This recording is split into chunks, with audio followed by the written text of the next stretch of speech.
महाराष्ट्रातीलच नव्हे तर संपूर्ण भारतातील सामाजिक आणि शैक्षणिक क्रांतीचे जनक क्रांतीसूर्य महात्मा ज्योतिराव फुले आणि क्रांतीज्योती सावित्रीबाई फुले यांनी मुलींसाठी पहिली शाळा जिथे सुरू केली तोच हा पुण्यातील बुधवार पेठेतील भिडेवाडा।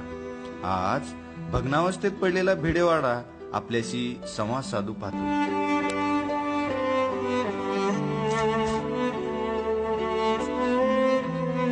मी आहे पुण्यातील भिडेवाडा, ज्याने सनातनी रूढी परंपरेच्या जोखडात अडकलेल्या स्त्रियांसाठी शिक्षणाची दारं सावित्रीमाईंच्या अथक परिश्रमातून खुली केली, तोच मी भिडेवाडा बोलतोय। आज स्त्री शिक्षणाची ज्ञानगंगा देशातल्या राज्यात, राज्यातल्या गावागावात, गावातल्या घराघरात आणि घरातल्या चुलीपुढच्या मुलीपर्यंत पोहोचली।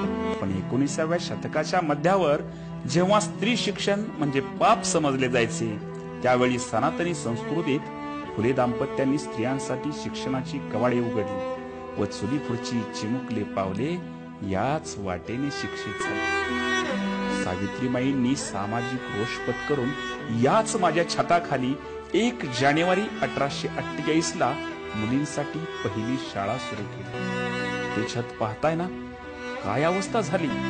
आज हे छत मोडकळीस आलं आहे।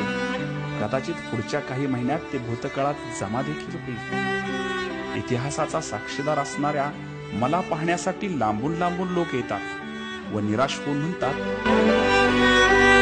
भिडेवाडा पाहण्यासाठी मी परभणीहून इथपर्यंत आलो आणि या ठिकाणी आल्याच्या नंतर वाटलं की या क्रांतीभूमीवर जावा आणि क्रांतीभूमीवर जाऊन या क्रांतीभूमीचं दर्शन घ्यावं, या क्रांतीभूमीवर माथा टाकावा। परंतु या ठिकाणी आलो आणि या भिडेवाड्याची अवस्था पाहून माझं मन पूर्णपणे खिन्न झालं। जणू काही माझ्या काळजामध्ये कोणी चिरा खुपसला आहे। इतक्या भयानक असह्य वेदना या ठिकाणी हा भिडेवाडा पाहून माझ्या। खरं तर स्त्री शिक्षणाच्या इतिहासाचा मी एक साक्षीदार आहे, पण माझी अवस्था पाहिलीत। ढासळलेल्या भिंती, मोडून पडलेले दरवाजे आणि फाटकं छत। कोणीच का लक्ष देत नाही माझ्याकडं। मायबाप सरकार गप्प, अनुयायी थंड, तर समाज शंड। असं असताना मी कुणाकडे याचना करायची? जागे व्हा, जागे व्हा मित्रांनो, जागे व्हा। वाचवा मला, वाचवा मला, टिकवा मला। पुढच्या पिढीला स्त्री शिक्षणाचा वारसा सांगायचा आहे मित्रांनो। म्हणूनच मी आर्त याचना करतोय मित्रांनो, मला वाचवा, वाचवा मला, या भिडेवाड्याला वाचवा, मला वाचवा, वाचवा, वाचवा।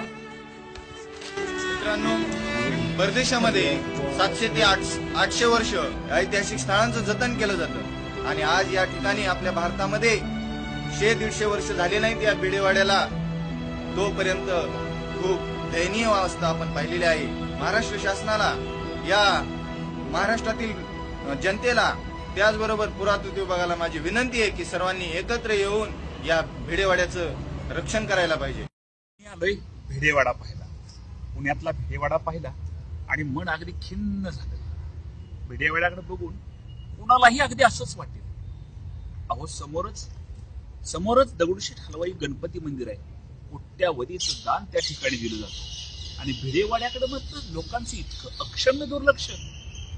बरं, लोकांचं राहू द्या, महाराष्ट्र शासन, पुरातत्व विभाग, यापेक्षाही मी म्हणतो की महिला आणि बाल कल्याण विभागानं तर इकडे लक्ष द्यायला काय हरकत आहे। या भिडेवाड्याची अवस्था इतकी भयानक झाली आणि जर याकडे लक्ष दिलं नाही तर आज हा वारसा ढासेल, उद्या तो वारसा ढासेल आणि महाराष्ट्राच्या सांस्कृतिक चळवळीला धक्का लागेल, हे मात्र